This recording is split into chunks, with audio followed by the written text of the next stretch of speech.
오늘 강의 시작하겠습니다. 오늘 강의는 공격에 대한 걸 좀 자세히 설명드릴 예정입니다. 그 첫 번째 페이지 모양을 한번 보시죠. 이렇게 돼 있고요.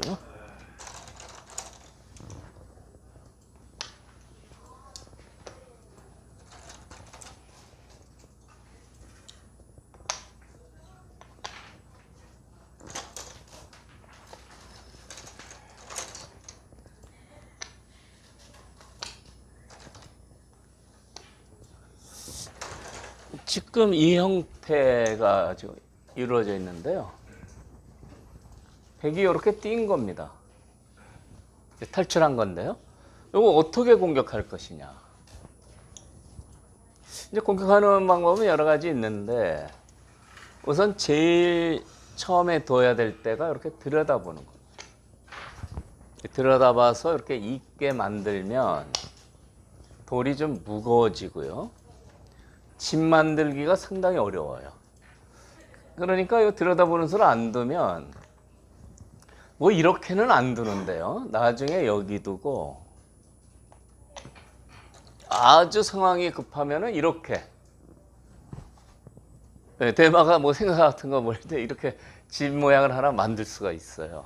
그래서 이렇게 한 칸 띈 모양은 이렇게 하나 들여다보는 게 좋은 공격수가 되는 겁니다. 이게 첫 번째 수예요. 두 번째 공격을 어떻게 할 거냐. 보통 이렇게 축격을 하면 한 칸을 띄죠. 백도 시원하게 나갑니다. 중앙으로. 근데 이런 경우는 못 나가게요. 이렇게 두면은 시원하게 나가니까 못 나가게 모자를 씌우는 겁니다. 모자요. 이 수를 당하면은 백이 좀 고민이에요. 나가긴 나가야 됩니다. 이쪽으로 나가든지 이쪽으로 나가든지 탈출해야 되는데 그 탈출하는 변화 한번 보시죠. 이제 일로 나가면 이렇게 하나 밀고 이제 탈출은 가능합니다. 근데 이제 이런 형태가 있을 때는 이렇게 이쪽을 붙이면 여기 자꾸 봤다가는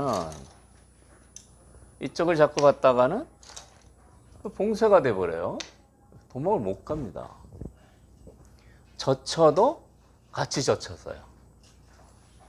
백이 점점 약해지죠.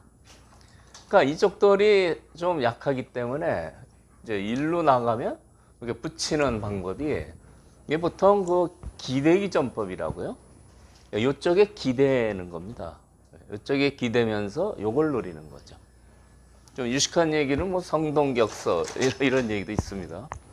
성동격서라는 건 소리는 동쪽에서 나는데 서쪽을 친다. 그런 얘기죠. 얘를 노리고 있지만 이쪽에 기대서 공격을 하는 거죠. 재미가 없습니다. 단순히 도망만 가자면 이렇게 되는데 여기 조심당하면요. 이쪽은 살아갔지만 아주 망했죠. 좋은 공격이 되는 겁니다. 그래서 모자 씌운 이 상황에서 이쪽으로 나가는 건 이제 이쪽을 좀 봐야 돼요. 이쪽.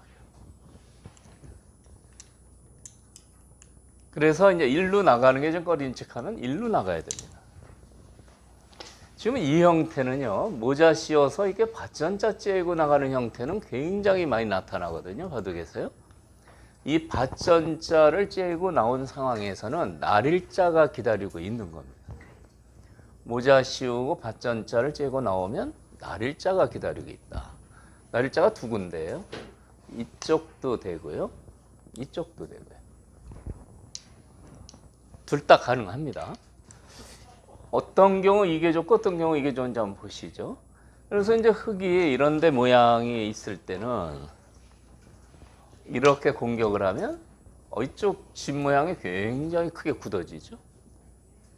그러니까 이제 공격을 할 때는 단순히 상대편 돌을 몰아가서 기분 좋다 이렇게 생각하시는 게 아니고 소득이 있어야 됩니다. 공격한 어떤 이득을 취해야 되는데 어떤 분은 실컷 공격을 잔뜩 했는데 나중에 보니까 집이 부족해.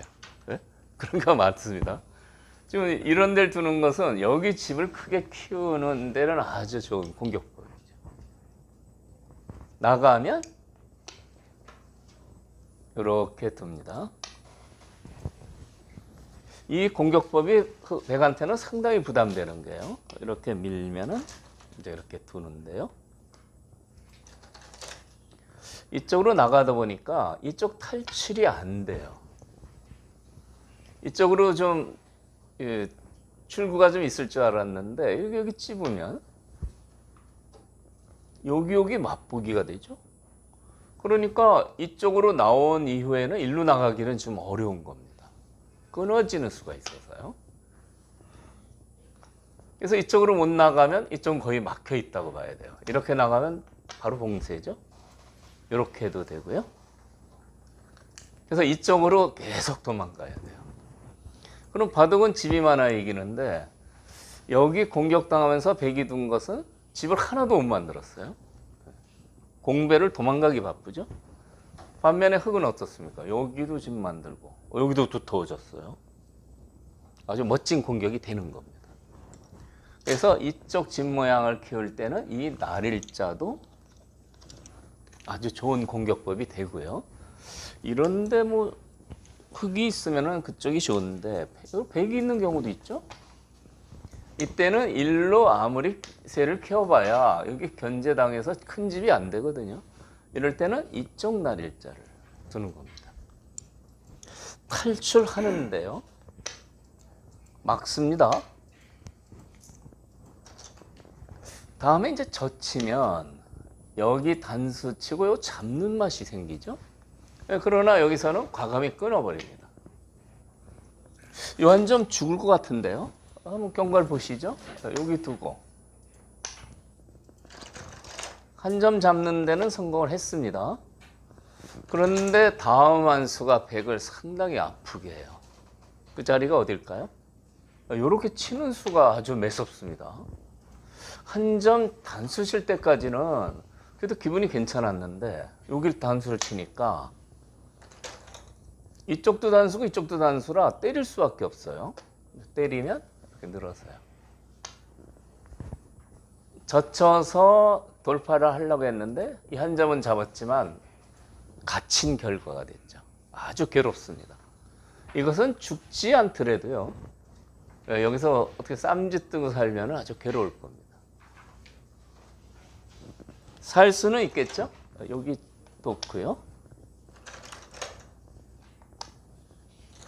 이런 식으로 어떻게 달려서 살 수는 있는 것 같습니다.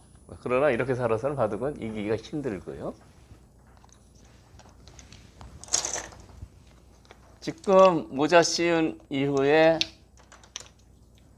이렇게 밭전자를 째는데 이 날일자나 이 날일자를 이제 공격의 수로 기억해 두시면 돼요. 밭전자 째면 날일자가 기다리고 있다.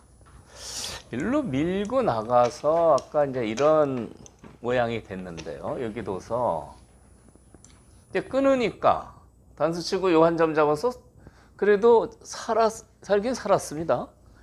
나는 사는 것도 싫다. 끝까지 얘를 물고 늘어지겠다. 그러면 늘면 됩니다. 늘면 이어야 되죠. 그러면 다시 늘어서 아직도 모양이 상당히 괴롭죠. 그러니까 이렇게 봉쇄하고 두텁게 하고 살려줘도 되는데 계속 공격하려면 안 끊어도 돼요. 어쨌든 이 기본형에서 설명드리는 이 공격 방법은요. 참 많이 나오죠. 중앙으로 이렇게 뛰어나가는 거 많이 나옵니다. 그리고 들여다보서 무겁게 만들고 그 다음에 모자로 좋은 공격법이 되는 겁니다. 백의 입장에서는 상당히 피곤하죠. 백의 수습하는 수법을 한번 보시죠. 이게 별거 아닌 것 같아도요. 보통은 이제 뛰어나가는데 들여다봐서 너무 무거워지니까 백은 여기를 한번 두는 게 좋습니다. 이 수가 중요해요. 여기를 막아야 됩니다. 달리면은 살아버리죠. 거기 한 칸 뛰면 이제 막아야 되는데 그거만 해놓고 이렇게 톡 뛰면은 이 돌은 그렇게 심한 공격은 또 안 당해요. 이 차이가 큰 겁니다. 요거 하나 교환해 놨는데 왜 그런 결과가 되느냐 한번 보시죠. 들여다보서 공격한다고 했는데 이어주면은 똑같습니다. 이어주면 차이가 없는데 여기서 백한테는 이렇게 좋은 방법이 있어요. 나가서 요거 단수 치면 죽으니까 이렇게 하면은 아무것도 안 됩니다. 이어서 오히려 무거워요. 근데 여기서 이렇게 끊는 수법이 있어요. 이 수가 기가 막힌 수다 이런 얘기입니다. 이거 단수 치면 죽는데요? 그렇지가 않습니다. 이 단수 쳤을 때 이렇게 늘려 죽여요. 그러면 한 수 부족으로 백이 잡힙니다. 그렇지만 여기 단수 치고 이렇게 막으면 이거 잡아야죠. 요쪽을 희생하면서 선수로 다 두텁게 되는 거죠. 이 석점 잡고 흑이 망했습니다. 공격이 안 돼요. 이 형태는 석점 잡지만 막으면 오히려 백세가 아주 두터워져서요. 대실패입니다. 그래서 이 사석으로 버리는 수법은 조금 어렵습니다. 중급분한테는 약간 어려운데 이런 수법을 한번 받으시면 실전에 아주 유용하게 쓰실 수가 있어요. 들여다봐서 공격을 하는데 있지를 않고 나와서 보통 이 두 점 죽을까봐 다 있잖아요. 여기서 일로 끊는 게 묘수예요. 수준이 높습니다.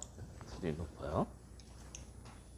단수 치면 그대로 이렇게 두면은 이용을 많이 못해요. 이렇게 늘려 죽이는 게 좋은 겁니다.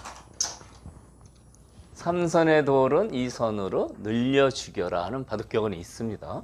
늘려 죽이면 이렇게 두고 머리도 한번 쓰다듬어 주고요. 옆에 뺨도 좀 만져주고요. 이렇게 마지막 화장까지 다 마치면 대단히 두터워져서 공격이 실패되는 거예요.